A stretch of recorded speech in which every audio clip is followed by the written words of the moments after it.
Hey everyone, Entheomancer here, and I'm going to be showing you the basic jungle path with Fiddle in a game, and also I'm going to be showing some ganking with my ult and a nash solo. So here it goes. I recorded this with LOL replay and then made a video and am talking over it now. So here we go. I'm going to smite the main wraith right away and then go straight to double golems here in a second. I do apologize for the lag. My computer is not so good, and when I recorded it, it lagged a little bit. So I'm going to auto-attack that golem once, drain once, and then immediately auto-attack it. And then I can start, while I'm waiting for the drain cooldown, auto-attacking the other one, and then go back to draining the first one. And 2 drains and 2 auto-attacks should do it for that one. And I keep auto-attacking the other one, wait for drain to come off cooldown and drain it. And then I'm just going to go ahead and auto-attack it to death. I need to save mana in order to execute this path, so I can't drain again.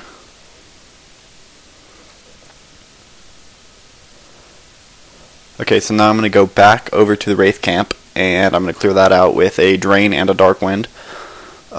Make sure to drain one small one out first, so that the dark wind will be completely efficient. And then just auto attack that one twice. Okay, so for wolves, we're going to start by draining the main wolf here in a second. And once drain is done, dark wind and auto attack that wolf and it should die. And then you want to immediately start auto attacking the smaller wolf, or the weaker wolf, the one that took more damage from the dark wind. And then you can drain out the larger wolf and auto attack it and it'll die. Sometimes if the larger wolf takes a 1 dark wind shot, it will die straight up to drain, but sometimes you have to auto attack if it's full health. Okay, skill up your drain to level 3 to rank 2 at level 3 now, and now I can just take the golem. You're going to use 2 drains on a dark wind, but you can't use the dark wind until after you've used both drains. So at the very end. Or else you'll run out of mana. And I missed the smite here a little bit. I smite a little early. Don't do that. Make sure to last hit the golem with smite. You don't want to get it stolen. Wait for drain mana and take that thing. And then I'm going to go back all the way across the map towards the double golem camp. And the double golem camp will spawn while I'm on the way over there.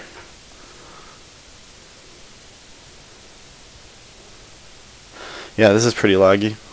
Sorry about that.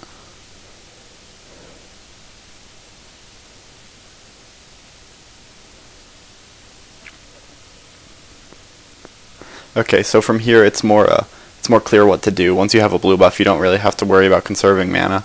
You can just kind of learn on your own how to use your abilities as efficiently as possible. And you don't really have to do this formulaically.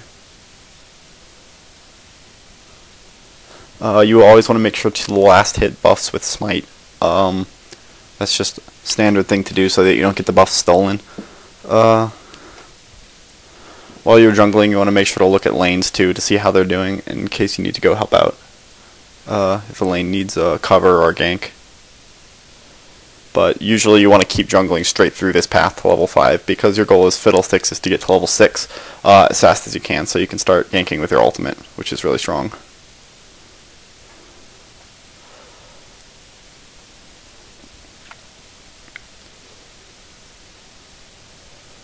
Okay, so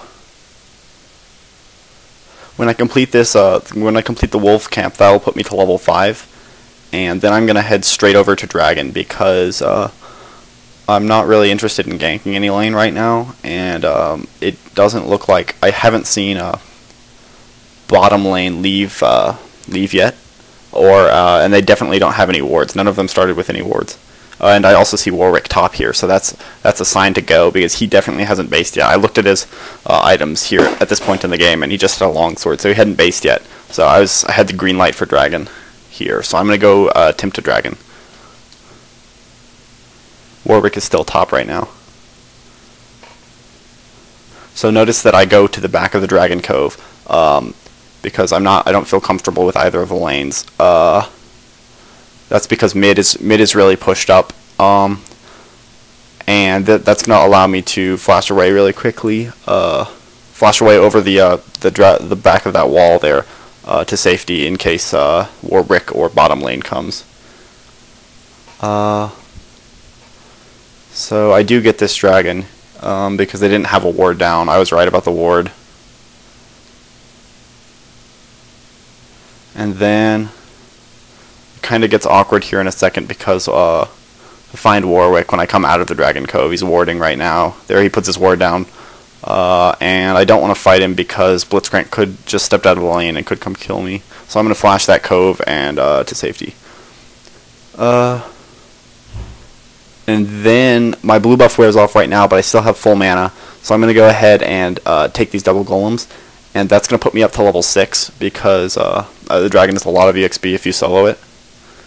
And that's going to allow me to do a gank here on bottom because bot is asking for a gank.